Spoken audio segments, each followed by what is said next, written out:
Ngunit kaya ba ng aking konsensyang pumatay ng taong malinis at matuwid?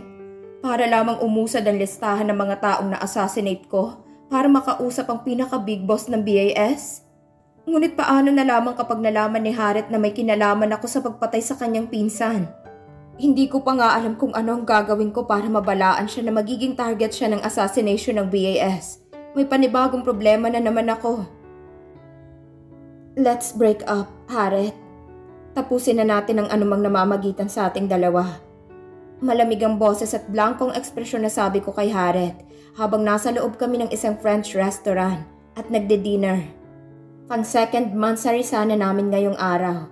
Ngunit naging araw kung kailan natapos ang relasyon naming dalawa. Now I know kung bakit ang mga magkakasintahan ay nagsiselebrate ng kanilang monthsary.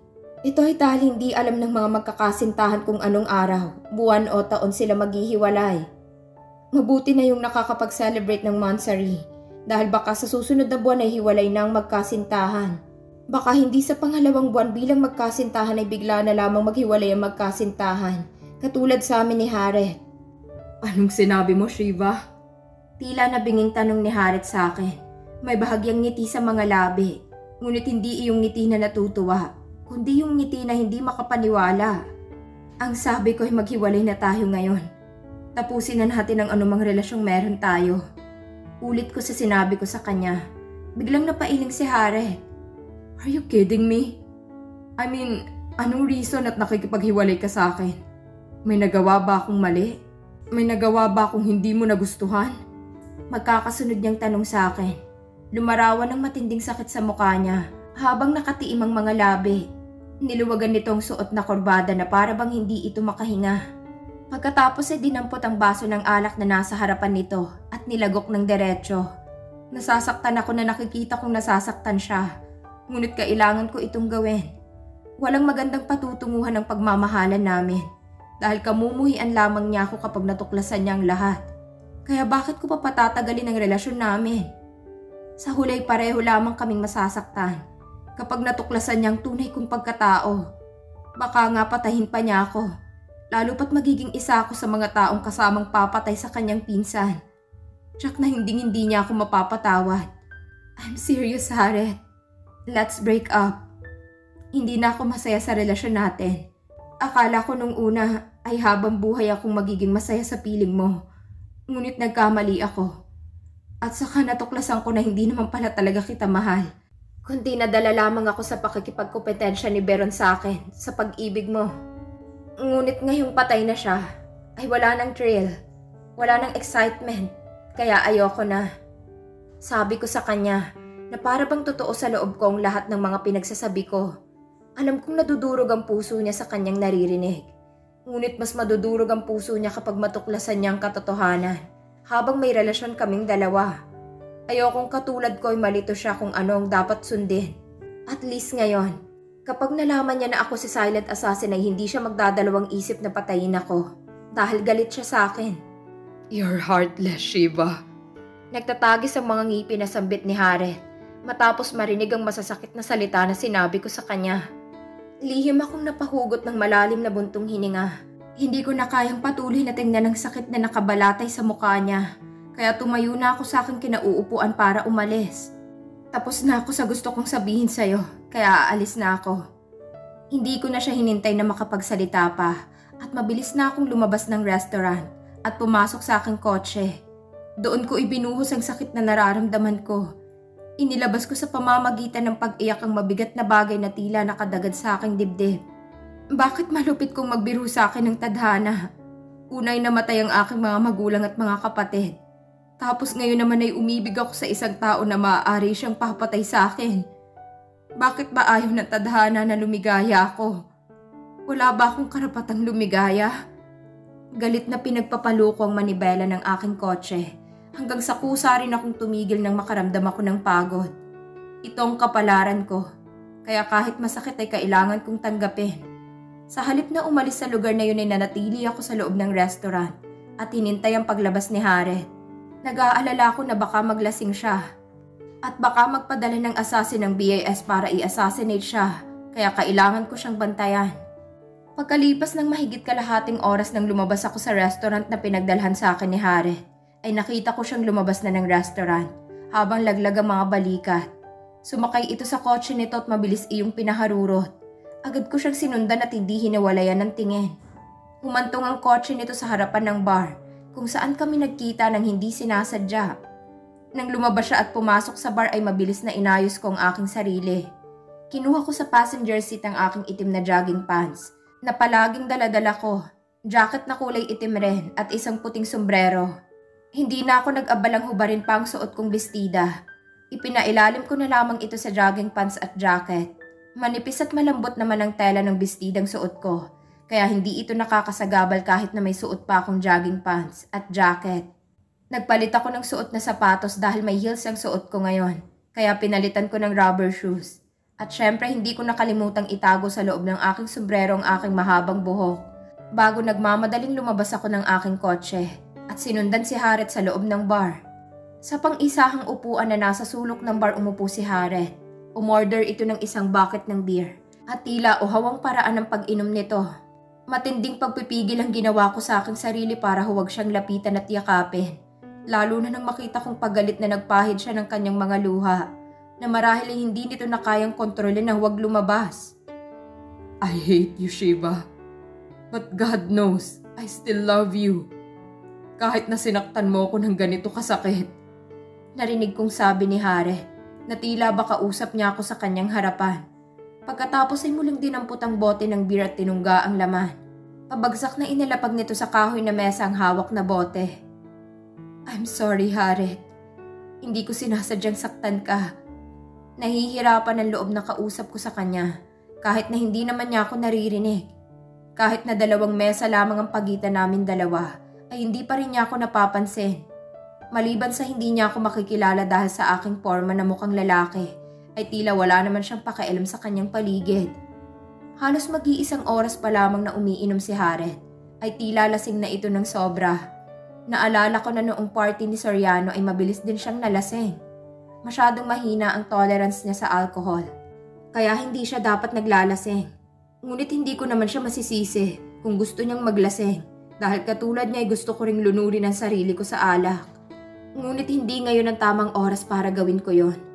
Dapat masiguro ko muna na makakauwing ligtas si Haret. Napailing ako nang makita na siguro ay isang mahinang tulak lamang ay matutumba na kaagad si Haret sa sobrang kalasingan.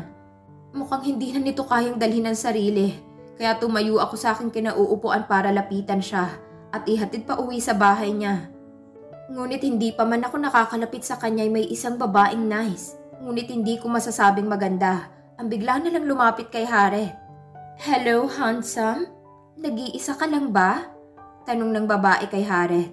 Kahit na obvious naman na nag-iisa lamang itong umiinom sa pang-isahang mesa. Dahil lasing na si Haret kaya hindi na nito magawang sagutin ng babae. Sinamantala naman ng babaeng mukhang dinta ang kalasingan ng binata. Hinalikan nito sa pisngi si Haret na walang kaalam-alam sa nangyayari. Naningkit ang mga mata ko nang makita kong ginawa ng babae na pagnanakaw ng halik kay Haret. Maturuan nga siya ng leksyon para hindi na siya magsamantala ng mga lalaking lasing. At may nagmamay-ari na. Ngunit muli lamang naudlot ang paglapit ko sa kanila. Nang 4 na lalaki naman ang naunang lumapit sa akin kay Haret at sa babaeng linta na nakadikit sa kanya. Ang lalaking yan bang pinagmamalaki mo? Galit na sita ng lalaking mukhang maton sa babaeng nananatiling nakakapit sa braso ni Haret na parang tuko. Oo, at wala kang panama sa bagong boyfriend ko. Mayaman na at gwapo pa. Nakangising sagot ng babae. Akmang aalalayan na nito si Haret para tumayo at mukhang ilalabas sa bar nang biglang hinawakan ito sa siko ng lalaking kausap nito na malamang ay ex-boyfriend nito. Hinatak ng lalaki ang babae palayo kay Haret. Tingnan natin kung anong ipinagmamalaki ng lalaking ipinalit mo sa akin. Galit na sabi ng lalaki pagkatapos ay akmang susuntukin na si Haret. Ngunit bigla nang natumba sa mesa ang binata dala ng kalasingan. Nagtawanan ng 4 na lalaki. At pagkatapos ay dumampot ng bote ang isang lalaking kasamahan ng lalaking mukhang maton. Wala pa lang binatbat tong ipinalit sa'yo, Andoy. Ang hina sa alak. Ang mabuti pa'y tuluyan na nating patulugin. Nakangising sabi ng lalaki.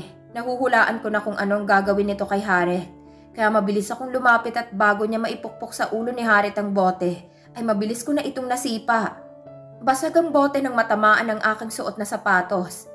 Pakialamero ka ha?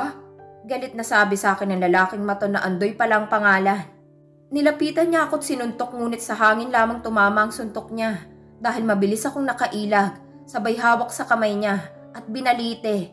Pagkatapos ay binigyan ko naman ng malakas na sipa sa tagiliran ng lalaking nais pumukpok sa ulo ni Hareth. Bumalandra ito sa mga upuan at nahirapang makatayo. Siniguro ko kasi na ang matatamaan ng aking sipa ay iyong bahagi ng katawan niya kung saan siya manghihina. Saka ko naman hinarap si Andoy na umaaringking na sa sakit ng pagkakabaliti ko sa kanyang braso. Malakas kong pinalo ng aking kamay ang kanyang batok, kaya bigla na lamang itong nawalan ng malay. Hindi naman nasiraan ang loob ang dalawa nitong kasamahan kahit na nakita nilang napatumba ko ang dalawang kasamahan nila. Sabay silang umatake sa akin, ngunit hindi man lang sila nakalapit sa akin dahil malakas kong tinadyakan papunta sa kanilang dalawang bote ng beer na nasa mesa ni Hareth at walang laman. Lumipad ang dalawang bote at magkasunod na tumama sa ulo ng dalawang lalaki na papasugod. Natumbang dalawa sa sahig at napahawak sa kanilang ulo na dumudugo. Mabuti na lamang at hindi na nagtangkang lumaban pang mga ito sa akin. Nilapitan kong wala pa rin kamalay-malay na si Hareth at inalalayang tumayo at naglakad palabas sa bar. Ngunit ilang hakbang pa lamang ang nagagawa namin nang biglang bumunot at magkasa ng baril ang lalaking una kong napatumba. Inalalayan ko si Hareth sa paglalakad para hindi matumba, kaya wala akong choice kundi gumamit ng aking karayom. Mabilis akong lumingon at bago pa niya nagawang maiputok sa amin ang kanyang baril, ay naunahan ko na siyang mahagisan ng aking karayom na may pampatulog. Pagkatapos ay itinuloy ko ng pag-alalay kay Hareth palabas ng bar.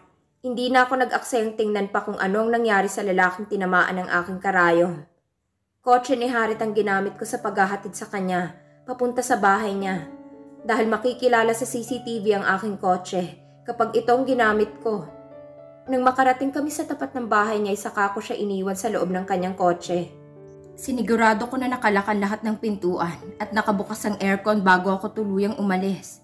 Nahiling ko na sana ito ng una't huling beses na maglalasing siya dahil sa akin. At sana'y mabilis siyang makapag-move on sa paghihiwalay naming ito. Hareth's POV. I-play mo nga ulit ang video. Utos ko sa lalaking nasa tapat ng computer.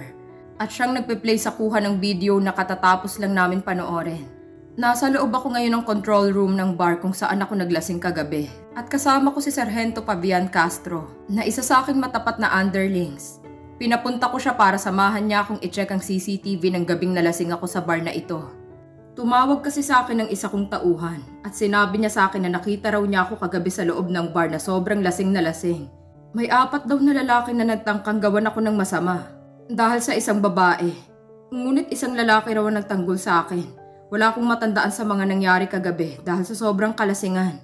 Nilunod ko kasi ang sarili ko sa alcohol dahil sa sobrang sakit ng nararamdaman ko. Hindi ko alam kung ano ba talaga ang dahilan at nakipaghiwalay sa akin si Shiva. At hindi ko alam kung dapat ko bang paniwalaan ang mga sinabi niyang dahilan. Kung bakit siya nakipaghiwalay sa akin. Ngunit pakiramdam ko ay may malalim na dahilan kung bakit siya nakipaghiwalay sa akin. Dahilan na hindi niya masabi-sabi sa akin kung ano. Dahil sa kalasingan ay hindi ko rin matandaan kung paano ako nakapag-drive ng lasing at nakauwi sa bahay ko. Basta nang magising ako ay nasa loob na ako ng kotse ko at nakaparada na ito sa tapat ng gate ng bahay ko. Agad akong pumasok sa loob at itinuloy ang naudlot na pagtulog. Nang muli naman akong nagising ay muling nanambalik ang sakit ng pakikipaghiwalay sa akin ni Shiva. Wala sana akong balak na bumangon sa kama dahil gusto ko lang matulog nang hindi ko na siya maisip. Ngunit nakatanggap ako ng tawag mula kay Sargento. At ikwento niya sa akin na nangyari. Agad akong naligo at nagbihis pagkatapos ay dali-daling nagtungo ako rito sa bar. Dito na rin kami nagkita ni Sargento para hindi na siya magpunta pa sa bahay ko. Agad kong kinausap ang may-ari ng bar para silipin ang kuha ng CCTV footage kagabi. Agad naman pumayag ang may-ari, kaya isinama niya ako sa control room kung saan naroon ang monitor ng CCTV. At nasyak ako nang makita kong nangyari. Tama nga ang lahat ng mga narinig ko mula kay Sargento. Tinulungan ako ng isang lalaki ng akmang pagtutulungan ako ng 4 na lalaking kasamahan yata ng babaeng lumapit sa akin. Sandali lang po at isusum ko, sir. Sagot sa akin ng lalaking control sa monitor. Pinalapit nga niya ang kuha ng CCTV at pagkatapos ay muling pinindot ang play. Kahit paulit-ulit kong panoorin ang video, ay hindi ko talaga makita ang itsura ng lalaking tumulong sa akin. Ngunit kahit na hindi ko nakita ang mukha niya, ay nakikilala ko pa rin siya dahil ilang beses ko na siyang nakaharap at nakalaban. Pero bakit? Bakit niya ako tinulungan? Sir, hindi ba't si Silent Assassin niyang tumulong sa inyo? Nakakunot ang noot puno ng pagtatakang itsura na tanong sa akin ni Sargento. Nakilala lamang nito na si Silent Assassin ang taong nagtanggol sa akin nang gamitin nito ang karayom nito nang bumunot ng baril ang isa sa 4 na lalaking binugbog niya. Ngunit hindi na niya pinatay ang lalaki. Sa halip ay pinatulog lamang. Nakumpirma ko ito sa manager ng bar. Nagising raw kasing lalaki sa loob ng presintong pinagdalhan sa kanila pagkalipas ng 3 oras. Kaya pampatulog lamang ang ginamit ni Silent Assassin na karayom. Dahil isang beses ko na rin naranasan yun mula sa kanya. Tama ka, Sargento. Si Silent Assassin nga yan. Ngunit anong kanyang dahilan at iniligtas niya ako? Hindi ba dapat ay hinayaan na lamang niya ako nabugbugin o di kaya ipatayin ng mga lalaking yun? Para mawalan na siya ng problema dahil alam naman niya na hinahunting ko siya. Pero bakit niya ako tinulungan? Hindi ko tuloy maiwasan ng maguluhan. Napaka-misteryoso talaga ng pagkatao ni Silent Assassin. At hindi ako matatahimik hanggat hindi ko natutuklasan kung sino ba talaga siya. Sa tingin ko, may sense of justice si Silent Assassin, sir. Napansin mo na madalas pinapatay niya yung mga taong may mga masasamang records sa pulisya. Hindi napigilang komento ni Sargento. Paano yung mga pinatay niyang doktor at si Veron? May masamang record ba sila sa pulisya?